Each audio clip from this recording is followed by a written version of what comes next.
नमस्कार दोस्तों, हमारे BS शर्मा भारद्वाज चैनल में आप सभी दोस्तों का स्वागत है।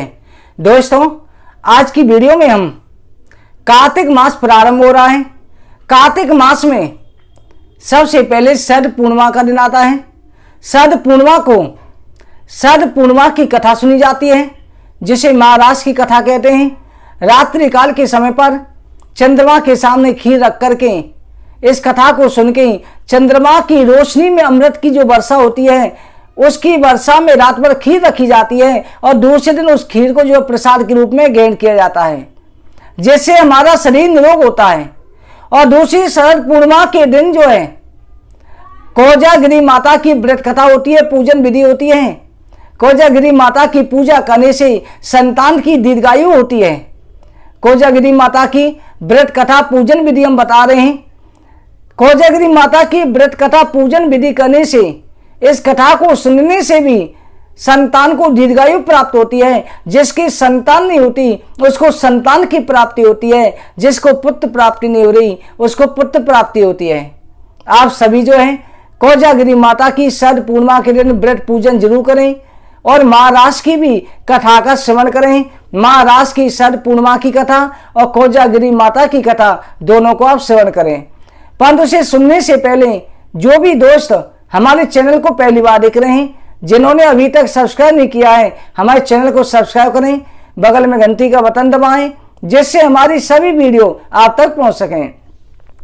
बोलो कोजागिरी माता की जय, बोलो भगवान कृष्ण की जय। दोस्तों, शरद पूर्णिमा जो है आश्विन मास के शुक्ल पक्ष और कार्तिक मास जब प्रारंभ होता है, उससे पहले शरद पूर्णिमा से ही प्रारंभ हो जाता है। शरद पूर्णिमा के अगले दिन से जो है कार्तिक मास स्नान की कथा प्रारंभ हो जाती है। तो शरद पूर्णिमा के दिन माता कोजागिरी की जो पूजा होती है, धन प्राप्ति के लिए, संतान प्राप्ति के लिए, संतान की दीर्घायु के लिए और सभी कष्टों को दूर करने के लिए की जाती है। इस दिन महाराज की कथा भी सुननी चाहिए। तो सबसे पहले कोजागिरी माता की कथा श्रवण करें। कोजागिरी माता की व्रत पूजन विधि, किस प्रकार से पूजा करनी चाहिए। कोजागिरी माता की जो पूजा होती है वो माता लक्ष्मी की होती है। इसमें जो है प्रातःकाल स्नान करें, नदी तालाब आदि पर स्नान करके ब्रह्म मुहूर्त में। अगर नदी तालाब पर ही जाएं तो घर में जो जल है उसमें ही गंगा जल डाल करके स्नान करें। स्नान करने के बाद में आप शुद्ध होकर के साफ जगह पर एक चौकी लगाएं। चौकी जो पूरब मुखी होनी चाहिए, पूरब की तरफ जरा सूरज निकलता है उधर चौकी लगाएं। उस पर लाल कपड़ा बिछाएं और माता की फोटो रखें। उसके सामने स्वयं बैठ जाएं, आसन पर बैठ जाएं। अगर लाल आसन हो तो बहुत ज्यादा शेष रहता है। लाल कपड़ा अगर सिर पर रख लें तो वो भी बहुत ज्यादा श्रेष्ठ है। माता के सामने माता की लक्ष्मी की मूर्ति रख करके एक गिलास में गेहूं भर के रख दें और एक कलश भर के रखें। कलश के ऊपर नारियल स्थापित कर लें, अथवा कलश के अंदर जो है आम के जामुन के पत्ते डाल लें।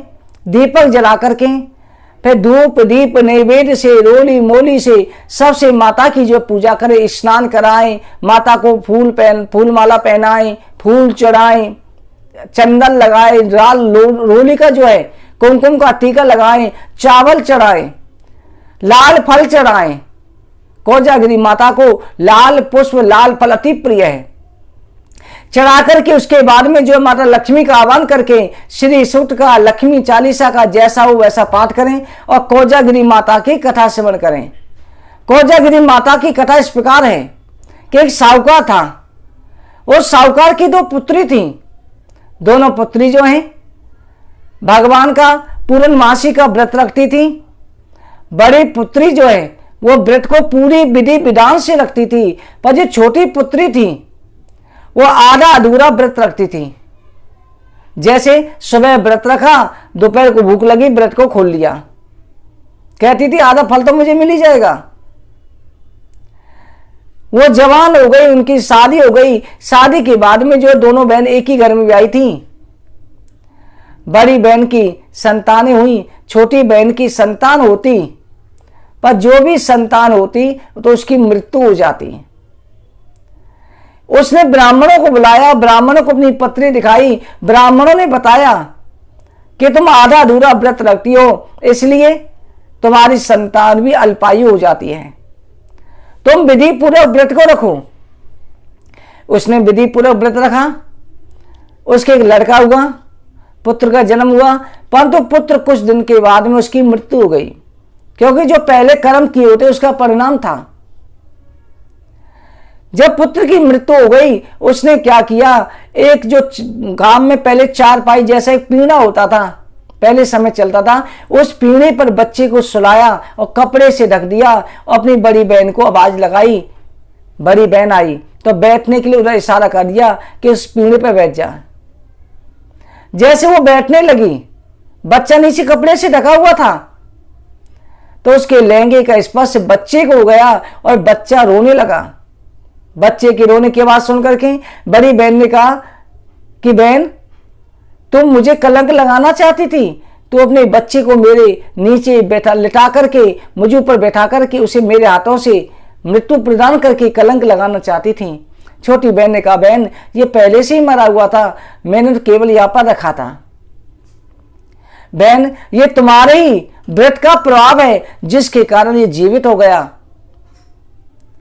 बच्चे को जो दोनों बहनों ने प्यार किया, उसी समय साहूकार ने शहर में सूचना करवाई कि कोजागिरी माता का व्रत सब रखें, यह संतान का देने वाला है।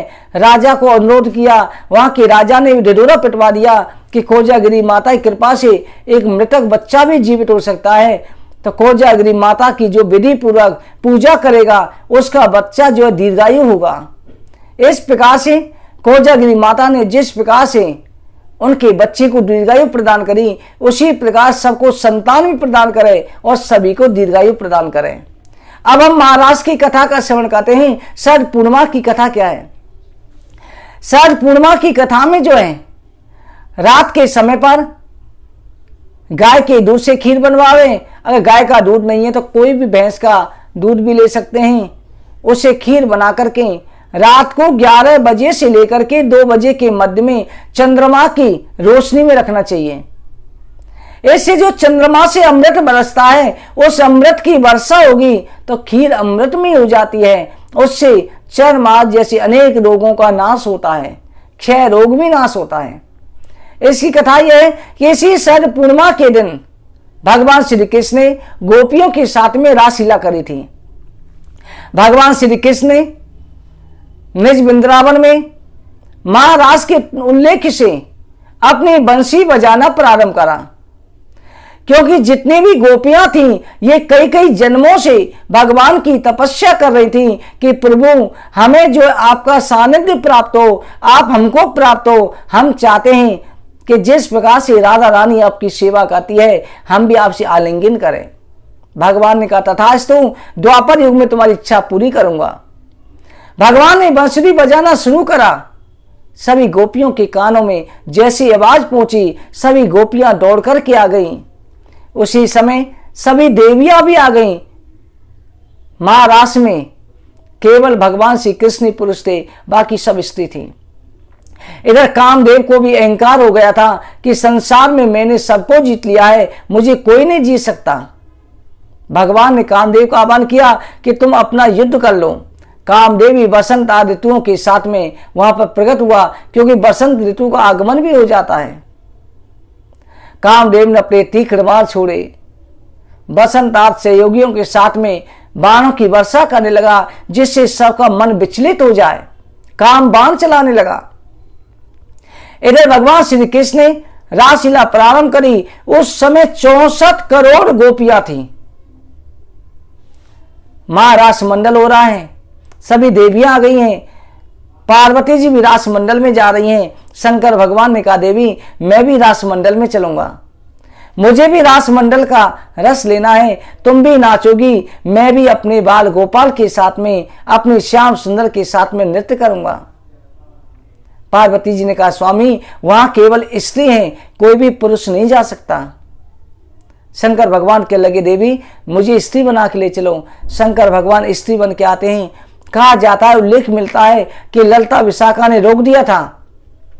तब भगवान शंकर जी ने जो है जाकर के राधा कुंड में स्नान करके, मानसी गंगा में स्नान करके राधा कृपा कटाक्ष गाया था। मुनिंद्र वृंद विंदते ते लोक शोक हारिणी, प्रसन्न वक्र पंकज निकुंज विलासिनी, ब्रजेन भानु नंदिनी ब्रजेन सून संगते, कदा करिष्ये माम कृपा कटाक्ष भाषणम। यह श्लोक गाया। उस समय पर नारद जी ने नारद कुंड में जाकर के, जिसे नारद कुंड कहते हैं, वहां पर राधा कवच गाया था। उन दोनों को गोपी भाव प्रकट हुआ। पार्वती जी जो हैं शंकर जी को लेकर के रास मंडल में प्रवेश कर गई। रास मंडल में महारास होने लगा। जैसे ही महारास हो रहा था, उस दिन जो है 1 वर्ष की 1 रात हो गई थी। चंद्रमा अपने स्थान पर रुक गए थे, चंद्रमा हिल भी नहीं पा रहे थे। ऐसी महाराज की कथा हो रही थी, ऐसी महाराज लीला हो रही थी। 1 वर्ष की रात। आखिर में कामदेव जो है हार करके भगवान के चरणों में गिर गया, कहा कि हे अच्युत, आपको कोई पराजित नहीं कर सकता। भगवान कृष्ण ने कहा कि आज से जो कोई भक्त हमारी महाराज की कथा का श्रवण करेगा, उसे तुम व्यापना नहीं, उसके काम का नाश होगा। भगवान कृष्ण ने महाराज गाते गाते अपनी बंसुरी बजाना शुरू किया। उसी समय शंकर भगवान को जो है ध्यान नहीं रहा। शंकर भगवान अपना नृत्य करने लगे, तांडव नृत्य करने लगे। उनकी सर्प निकल आए। उनका तांडव नृत्य देखकर सभी गोपियां भयभीत होकर भागने लगी। भगवान ने बंसी शांत करी। शंकर भगवान अपने आप को संभालने लगे। तो भगवान कृष्ण ने कहा, हे भोले भंडारी, हे मेरे भोले बाबा, आप जो है इस समय अपने आप को छिपाए नहीं, आप गोपी के रूप में मेरे वृंदावन में आए। आज से आप यहीं विराजमान हो जाएं और गोपेश्वर नाम से तुम्हारी पूजा होगी। जो कोई भक्त तुम्हारी पूजा करेगा वो सीधा मेरे वैकुंठ धाम गोलोक धाम को आएगा। उसी दिन से गोपेश्वर महादेव जो वृंदावन स्थापित हो गए। बोलो गोपेश्वर भगवान की जय। भगवान कृष्ण ने इस प्रकार से महारास लीला करी। सभी गोपियों को जो परमानंद प्राप्त हुआ, सभी गोपियों का परमात्मा से मिलन हुआ।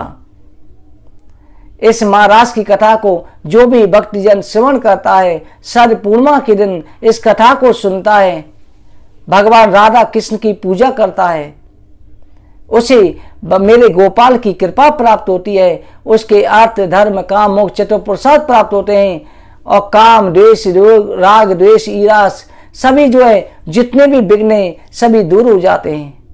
आप सबके ऊपर राधा कृष्ण की कृपा बनी रहे। आप सभी शरद पूर्णिमा कथा अवश्य श्रवण करें। आप सभी को जय श्री राधे।